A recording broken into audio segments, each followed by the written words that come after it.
एक चंडीगढ़ में एक ऐसा संस्थान खड़ा किया जहां मीडिया में कर करके सबसे पहले बताया कि आओ दिखाओ, हमको सबसे कम स्कोर करने वाले, सबसे निकम्मे, सबसे बदमाश, सबसे उद्दंड बच्चे दो, हम तुमको दिखाएंगे कि हीरे हैं समाज के। उनको तैयार किया।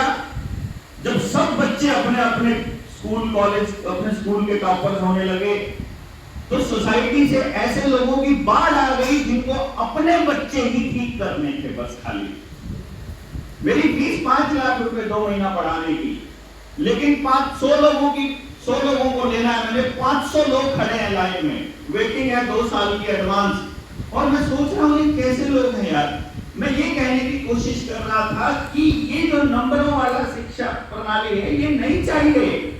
हमको शिक्षा इस तरह की हो जो कि ना उस आदमी को नौकरी करने के लिए नहीं बल्कि जिंदगी जीने के लिए तैयार कर सके।